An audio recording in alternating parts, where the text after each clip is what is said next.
Hello guys, कैसे हैं आप सभी। उम्मीद करता हूँ आप सभी अच्छे होंगे। आप सभी अपने भविष्य को उज्जवल बनाने के लिए मेहनत कर रहे होंगे और करना भी चाहिए, क्योंकि मेहनत हमारे हाथों में है और उसका फल देना किस्मत के हाथों में है, प्रभु के हाथों में है। तो जो हमारे हाथों में है उसमें हम कमी क्यों रखें, इसलिए मेहनत करते रहिए। देखिए, ये जो मैं सेशन आज ले रहा हूँ, ये बहुत छोटा सेशन होगा और इसमें एक कॉन्सेप्ट मेरे नज़र में आया जो कि मैंने सोचा आप लोगों के साथ शेयर करूँ, जो कि काफ़ी इम्पोर्टेंट है मैथमेटिक्स में। और अगर आप इंटरमीडिएट में हैं, क्लास 11th या 12th में हैं और या आप आईआईटी जेईई का प्रिपरेशन कर रहे हैं, या आप एनडीए सीडीएस का प्रिपरेशन कर रहे हैं, या कोई भी ऐसा एग्ज़ाम का प्रिपरेशन कर रहे हैं जहाँ पे इंटर लेवल की मैथ आती है, इंटर लेवल की मैथ आती है, तो उस हर एग्ज़ाम के लिए ये कॉन्सेप्ट बेहद इम्पॉर्टेंट है।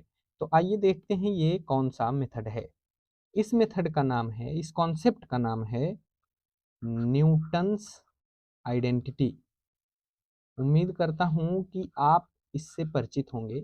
अगर नहीं परिचित हैं तो मैं यह समझ रहा हूँ कि आप इसका नाम पहली बार सुन रहे हैं। तो न्यूटन्स आइडेंटिटी क्या होता है? देखिए, न्यूटन्स आइडेंटिटी एक क्वाड्रेटिक इक्वेशन में लगने वाला क्वाड्रेटिक इक्वेशन में लगने वाला एक कॉन्सेप्ट है, न्यूटन्स आइडेंटिटी। तो ये होता क्या है, इसके बारे में हम जानते हैं। जैसे मान लीजिए, इफ यदि हमारे पास a x square plus b x plus c is equal to zero, कोई एक क्वाड्रेटिक इक्वेशन है और इसके जो रूट्स हैं have roots roots alpha and beta. मतलब हमारे पास कोई क्वाड्रेटिक इक्वेशन है, सॉरी यहाँ पे हम हैज़ करेंगे, हैव नहीं होगा। कोई हमारे पास क्वाड्रेटिक इक्वेशन है a x square plus b x plus c is equal to zero, और उसके रूट अल्फ़ा और बीटा हैं। और हम डिफाइन करते हैं कोई टर्म एस एन, जो कि अल्फ़ा की पावर एन प्लस बीटा की पावर एन है। इसका मतलब यह है कि एस वन हम लिख सकते हैं alpha plus beta, s two हम लिख सकते हैं alpha square plus beta square, s three हम लिख सकते हैं alpha cube plus beta cube. ये एक टर्म है एस एन। तो न्यूटन्स आइडेंटिटी क्या कहती है? Then according according Newton's identity, Newton's identity, तो न्यूटन्स की आइडेंटिटी के अनुसार क्या होता है कि ये जो टर्म है, हम इसको इस प्रकार से अगर लिखें, एस एन घटते हुए क्रम में s n minus one, s n minus two, जो भी हो, ये जो भी टर्म है ये आपके इस इक्वेशन को सेटिस्फाई करेंगे। इसका मतलब है कि ए, पहले हम इसको लिखेंगे ए के साथ, फर्स्ट टर्म के साथ एस एन, फिर बी के साथ हम ये एक टर्म कम S n minus one, plus c के साथ एक और टर्म कम एस एन माइनस टू। ये क्या कर रहा है? इसको सेटिस्फाई कर रहा है, यानी जीरो के इक्वेट कर रहा है न्यूटन्स आइडेंटिटी के अनुसार। तो इस पे क्वेश्चंस कैसे आते हैं ये भी देखना ज़रूरी है, क्योंकि तभी आप समझ पाएंगे कि न्यूटन्स आइडेंटिटी को हम क्वाड्रेटिक इक्वेशन में कैसे लगाएंगे। तो आइए देखते हैं क्वेश्चन क्या है इसका। क्वेश्चन क्वेश्चन है, इफ यदि alpha beta are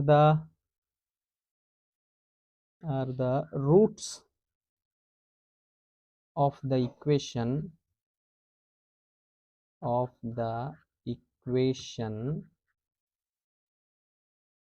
x square minus 6x minus 2 is equal to 0 and, अब देखिए क्वेश्चन में ए एन लिखा हुआ है, तो आप ए एन से कंफ्यूज मत होइएगा कि ये ए जो यहाँ पे कोफिशिएंट होता है इसकी बात हो रही है, नहीं, ये ए एन यही जो मैंने बताया था आपको एस एन है। बस इस क्वेश्चन में आपको ए एन लिख के मिल रहा है। A n is equal to alpha की पावर एन माइनस बीटा की पावर एन, हो तो आपको निकालना है A10 माइनस 2A8 बराबर क्या होगा, ये आपको निकालना है। ये आप ऐसे कंफ्यूज मत होइएगा, ये जो टर्म है ये वाला, यही आपको क्वेश्चन में an करके मिला हुआ है। और हाँ, यहाँ पे ये ध्यान दीजिए कि ये माइनस के लिए भी सेम होगा, ये चाहे यहाँ पे प्लस हो चाहे यहाँ पे माइनस हो, ये सब के लिए यही प्रॉपर्टी होगी न्यूटन्स आइडेंटिटी की। ठीक है, तो आइए देखते हैं।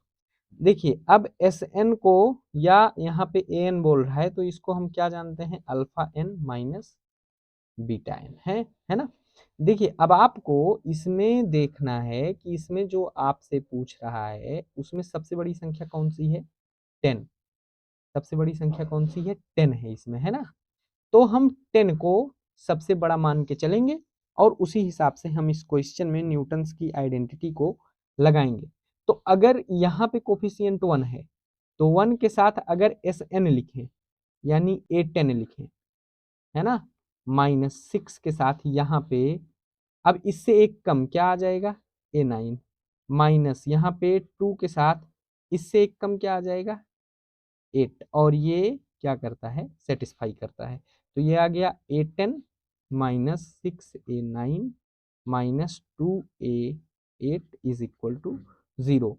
अब आप देख सकते हैं कि अगर मैं इस 6A9 को इधर पक्षांतर करके ले जाऊं, यानी A10 माइनस 2A8 इधर छोड़ दूं और इसको ले जाऊं इधर, तो आपको आंसर मिल गया।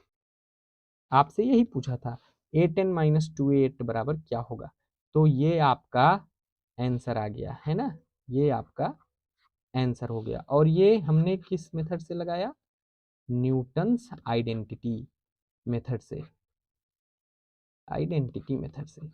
ये जेईई मेंस में आ चुका है ये क्वेश्चन, और आपके मैथमेटिक्स कॉन्सेप्ट से बेहद इंपॉर्टेंट है। तो आप इस मेथड को पढ़िए, इस पे और क्वेश्चंस लगाइए और इस मेथड को समझने का प्रयास करिए। कोई भी समस्या होती है आप कमेंट बॉक्स में कमेंट करके आप अपनी समस्या को मुझसे पूछ सकते हैं। और टेलीग्राम का लिंक भी मैं डिस्क्रिप्शन में आपको दे दूंगा, तो टेलीग्राम पे आप ज्वाइन हो जाइए। वहाँ पे आपको ऐसे ही मज़ेदार कॉन्सेप्ट मैथमेटिक्स का मैं आपको दूंगा, जिसके बारे में शायद आपने कभी सुना हो या आप सुने हो भूल गए हो। आपको बेहद आसानी से, बहुत ही सरल वे में मैं आपको वो कॉन्सेप्ट समझा दूंगा। तो कैसा लगा आज का ये वीडियो, मुझे ज़रूर बताएं, बेहद खुशी होगी। और मुझे सपोर्ट करिए, मेरे चैनल को प्लीज़ शेयर करिए, सब्सक्राइब करिए। आप ही के बदौलत ये चैनल आगे बढ़ेगा। तो फिर मिलते हैं, तब तक के लिए नमस्कार, जय हिंद, वंदे मातरम।